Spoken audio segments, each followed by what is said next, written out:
Is flagship grade performance finally possible on a mid-range Galaxy smartphone? That was the primary question I wanted answer when I set out to review the Galaxy A57 since its predecessor was the most optimized mid-range Samsung phone at the time. Is the answer is yes, no, or somewhere in between? And what about everything else? Are the rest of the phone's features good enough to justify the biggest price tag Samsung has put on a device in its premium mid-range lineup? Let's find out. When you pick up the A57, what immediately stands out is how light it is. Somehow Samsung has managed to shave almost 20 grams off of the A56, making it the lightest model in the lineup since the Galaxy A52. The Galaxy A53, A54 and A56 weighted between 189 grams and 200 grams, and the Galaxy A55 was a whopping 213 grams. The A57 only 179 grams. Samsung has also made the A57 thinner. The A56 was already 0.8mm thinner than the A55, and Samsung found a further 0.5mm to shade.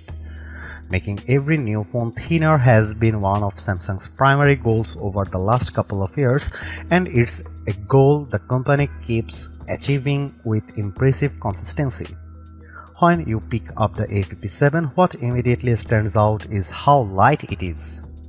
The Galaxy A57 is a joy to use thanks to the slimmer, lighter body.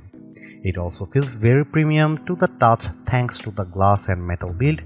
It's a shame that the Galaxy has made a design choice that makes the phone look rather cheap. The camera rings on the back, as a colleague of mine pointed out, they look like they have been borrowed from the Galaxy A17. They simply don't belong on a device priced upwards of €500. For some reason, Samsung can't seem to maintain consistency with camera ring design from year to year, and the problem isn't limited to mid-range phones either. The Galaxy Z Fold 6 is a good example. It had cheap-looking camera rings that felt painfully out of place on a device that cost almost $200. The Galaxy A56 didn't have this issue. Its camera rings were recessed into the camera island, and Samsung should have just stuck with that rather than making such an obvious downgrade. The rings take away from what is otherwise a lovely rear panel covered in reflective Gorilla Glass Victus Plus. That said, most people will put their phone in a case, so it only matters so much. What matters more is protection against the elements. And here the A57 brings a meaningful upgrade: IP68 water and dust resistance. Compared to IP67, that means the phone can handle submersion in 1.5 meters of water for 30 minutes rather than just 1 meter. On the display front, the Galaxy A57 doesn't bring any upgrades over the A56. It's vibrant, gets plenty bright, has a 120Hz refresh rate, and offers a good viewing experience whether you are watching videos or browsing the web.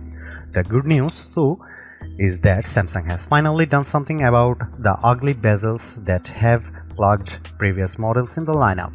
They have been reduced on all sides, and while the chin is still the thickest of the four, it's a long overdue step in the right direction.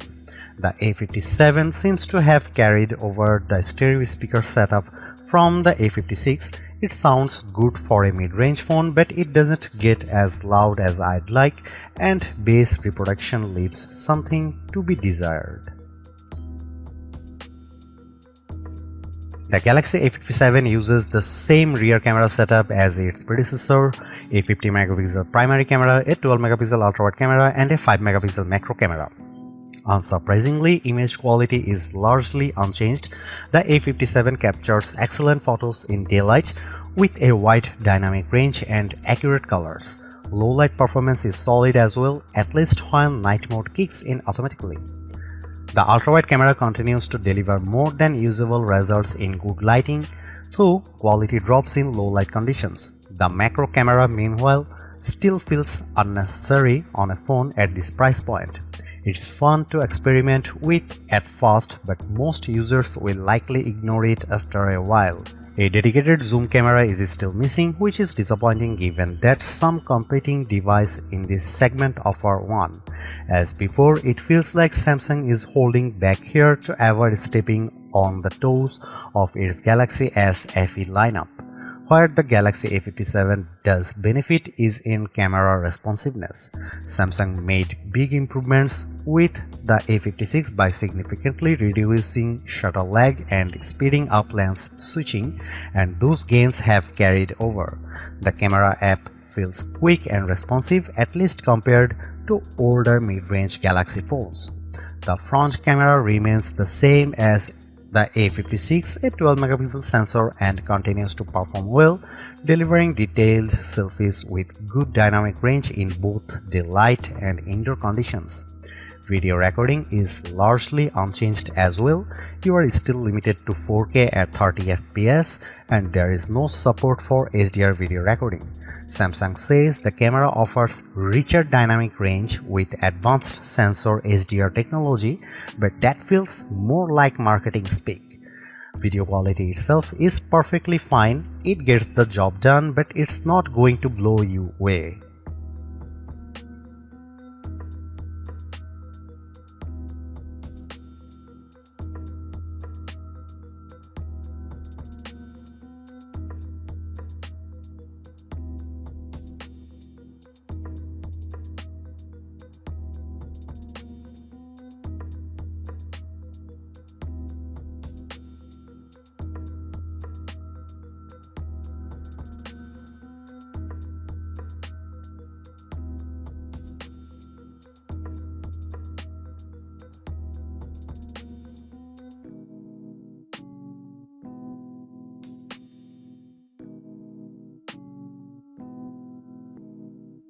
The Galaxy A57 is Samsung's best mid-range phone yet, and if that's the category you are shopping in, it's an easy recommendation. The bigger question is whether it's the right phone to buy. At $500 plus, the Galaxy S25 FE has to be included in the conversation. For around $100 more, it offers proper flagship hardware that the A57 can only approximate. And in many markets, frequent discounts bring the S25 FE even closer to the A57's price, making that decision harder to ignore. If the S25 FE is within reach, it's the better long-term buy.